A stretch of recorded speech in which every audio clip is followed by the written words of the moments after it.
कक्षा 10वीं half yearly exam का पेपर विषय साइंस और पेपर सॉल्व करते हैं। पहला क्वेश्चन है हमारा, बिना भिजा हुआ चूना का रासायनिक सूत्र है, तो इसका सही आंसर होगा कैल्शियम ऑक्साइड। दूसरा है, एथेन में कितने सहसंयोजक बंध पाए जाते हैं, तो इसका सही आंसर होगा 7। फिर मादा लैंगिक अंगों का विकास व मासिक चक्र का नियमन किस हार्मोन के द्वारा होता है, तो इसका सही आंसर होगा एस्ट्रोजन हार्मोन के कारण। फिर मनुष्य के शरीर में कितने जोड़ी गुणसूत्र पाए जाते हैं, तो सही आंसर है 23। फिर सौर भट्टियों में सूर्य के प्रकाश को केंद्रित करने के लिए क्या उपयोग किया जाता है, तो इसका सही आंसर होगा अवतल दर्पण। फिर विद्युत धारा का एसआई मात्रक एम्पियर। और रिक्त स्थान की पूर्ति में लिटमस विलयन को लाइकेन पौधे से निकाला जाता है। फिर अगला है, लोहे के साथ निकेल व क्रोमियम मिलाने पर हमें स्टेनलेस स्टील प्राप्त होता है। अगला है, सभी एल्डिहाइड में प्रकार्यात्मक समूह का सूत्र CHO होता है। फिर अगला है, पादपों में वृद्धि का संदमन एब्सिसिक हार्मोन द्वारा होता है। संदमन मतलब विरोध। और मेंडल के नियमानुसार F1 पीढ़ी में केवल प्रभावी लक्षण ही प्रदर्शित होता है। फिर अगला है, विभवांतर को मापने के लिए वोल्टमीटर यंत्र का उपयोग किया जाता है।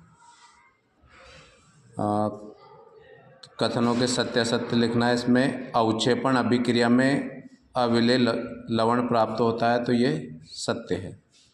अगला है, विद्युत अपघटन में एनोड पर ऋण आयनों के एकत्रीकरण की घटना को एनोडीकरण कहते हैं, ये असत्य है।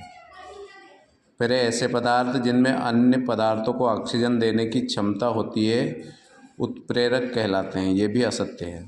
फिर है, उत्तल दर्पण से सदैव सीधा प्रतिबिंब बनता है, ये सत्य है। फिर विद्युत परिपथ में सुरक्षा के लिए फ्यूज का उपयोग किया जाता है, सत्य है। अगला, प्रत्येक आहार श्रृंखला का प्रारंभ उपभोक्ता से होता है, यह सत्य है, क्योंकि ये। इसके बाद अगला है आपका सही जोड़ी मिलाइए। यहाँ पे है पहला आपका एमाइलेज। एमाइलेज जो है वो कार्बोहाइड्रेट का पाचन करता है। फिर अगला है आपका इंसुलिन। तो इंसुलिन जो है वो अग्नाशय में बनता है। फिर अगला है टेस्टोस्टेरोन। तो टेस्टोस्टेरोन जो होता है वो वृषण में भी होता है और अंडाशय में भी होता है। पुरुषों के वृषण में होता है और मादा के अंडाशय में होता है। फिर है पेप्सिन। तो पेप्सिन का हो जाएगा आपका प्रोटीन का पाचन। पेप्सिन जो होता है वो प्रोटीन का पाचन करता है। उसके बाद है द्विखंडन।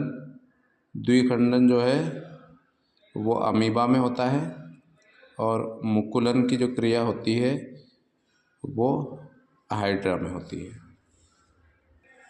अगले आपके एक शब्द वाक्य में उत्तर दीजिए। ऐसे यौगिक का नाम व सूत्र लिखिए जिनमें क्रिस्टलीकरण के जल के 2 अणु प्राप्त होते हैं। तो इसमें CuSO4 2H2O। तो इसमें जल के 2 अणु हैं, तो इस यौगिक का नाम लिखना है अपने को। CuSO4 2H2O, तो जल के 2 अणु हैं। फिर एक्वा रेजिया क्या है, तो इसे अम्लराज भी कहते हैं। इसका फार्मूला है HNO3 + 3HCl और ये कई अम्लों का मिश्रण होता है। अगला है साइक्लोहेक्सेन का सूत्र ये है C6H12। अगला है, हमारे शरीर में पाए जाने वाले श्वसन वर्णक का नाम लिखिए, तो ये होता है हीमोग्लोबिन। अगला है दर्पण सूत्र लिखिए, तो यह है 1/F = 1/V + 1/U। और मानव नेत्र में प्रतिबिंब का निर्माण कहाँ होता है, तो सही है इसका रेटिना।